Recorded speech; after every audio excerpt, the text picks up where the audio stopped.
आप देख रहे हैं खिलाड़ी नंबर 1 CNBC आवाज़ पर। मार्केट के हाल में हम देख रहे हैं अभी भी मुनाफा वसूली का सिलसिला कायम और 24,210 को टेस्ट करता हुआ 200 कभी भी टूट सकता है, यही स्थिति बन चुकी है मार्केट में। तो क्लियरली प्रेशर बन रहा है। स्पीच हम बात करेंगे मारुति के मैनेजमेंट से। कंपनी ने इस साल रिकॉर्ड 20 लाख गाड़ियों का उत्पादन किया है। 60% गाड़ियां हरियाणा तो बाकी 40% गाड़ियां गुजरात के प्लांट में मैन्युफैक्चर हुई हैं। अब यहाँ से आगे क्या सिग्नल है डिमांड का, इस सब पर बात करने के लिए हमारे साथ कंपनी के ED राहुल भारती जुड़ गए हैं। राहुल जी, कांग्रेचुलेशंस, 20 लाख कार्स आपने प्रोड्यूस की हैं इस पर्टिकुलर साल में। कैलेंडर ईयर 2024 में क्लियरली इन डेटा पॉइंट्स के आधार पर कितना आपने प्रोडक्शन लार्जली स्केल अप किया था? ना सिर्फ मारुति सुजुकी के लिए लेकिन ये मेरे ख्याल से हिंदुस्तान की ऑटोमोटिव इंडस्ट्री के लिए बहुत ही गौरवपूर्ण दिन है, क्योंकि एक सिंगल कंपनी ने 20 लाख गाड़ियां प्रोडक्शन एक साल में कैलेंडर ईयर में किया। और ये हम इसलिए कर पाए क्योंकि हमने 2 स्टेट्स में अपने प्रोडक्शन बेस रखा हुआ है, एक हरियाणा में, एक गुजरात में। अगर मैं प्रोडक्शन साइड से, सप्लाई साइड से बात करूं, अगर मैं डिमांड साइड से बात करूं तो ये हिंदुस्तान की ग्रोथ का एक संकेत है कि इतनी मार्केट बड़ी हो गई है। अब हिंदुस्तान दुनिया का तीसरा देश हो गई है, तीसरा कार मार्केट हो गई है जितनी टोटल गाड़ियां बिकती हैं एक साल में। और ये 20 लाख आपको जान के हर्ष होगा कि कई कंट्रीज एक कंपनी से जितनी प्रोडक्शन नहीं कर पा रही हैं।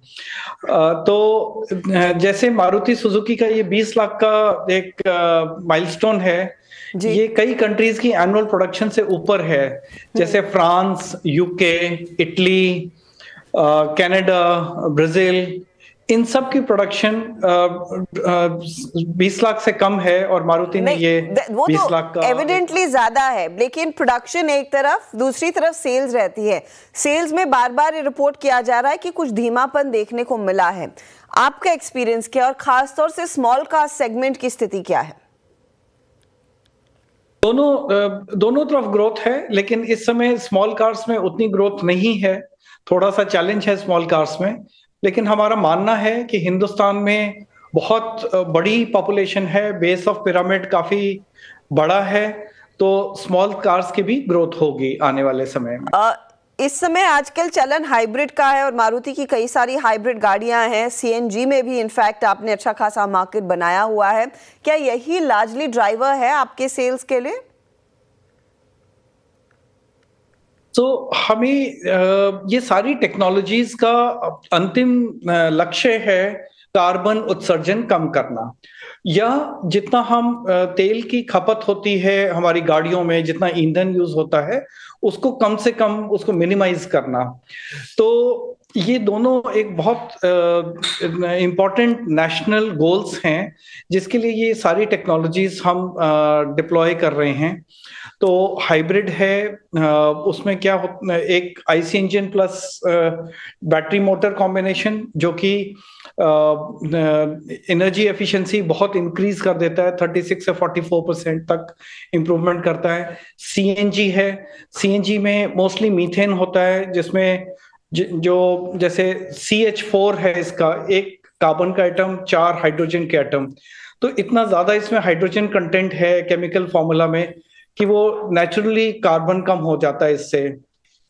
तो इस तरह की कई टेक्नोलॉजीज हम यूज कर रहे हैं। बायोफ्यूल्स में हम काफी मेहनत कर रहे हैं कि जैसे कॉम्प्रेस्ड बायोगैस, जो सिर्फ जैसे गोबर से बन सके, या बायो वेस्ट है, एग्रीकल्चरल वेस्ट है, एनिमल वेस्ट है, उससे बायोफ्यूल्स बन सके, इथेनॉल बन सके। इनको अगर हम यूज करके इनका ईंधन कार में यूज करें तो उससे काफी CO2 एमिशन कम हो सकता है और हमें कार्बन नेट जीरो की तरफ जा सकते हैं। हम ये सारी टेक्नोलॉजीज डिप्लॉय कर रहे हैं।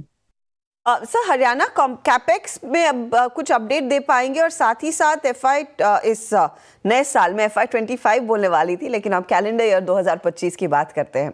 क्या टारगेट्स रहेंगे सेल्स के? इस समय थोड़ा सा प्री मैच्योर है। आने वाले दिनों में हम अगले साल की भी डिमांड प्रोजेक्शन, डोमेस्टिक डिमांड और एक्सपोर्ट डिमांड दोनों की समीक्षा करेंगे और उसके बाद हम अपना ग्रोथ का टारगेट रखेंगे। इस समय अभी ये बजटिंग एक्सरसाइज चालू है। शुक्रिया हमारे लिए समय निकालने के लिए, कंग्रेचुलेशंस। चलिए एक काम करते हैं, लेंगे ब्रेक के बाद एक रिकैप खिलाड़ी नंबर 1 का।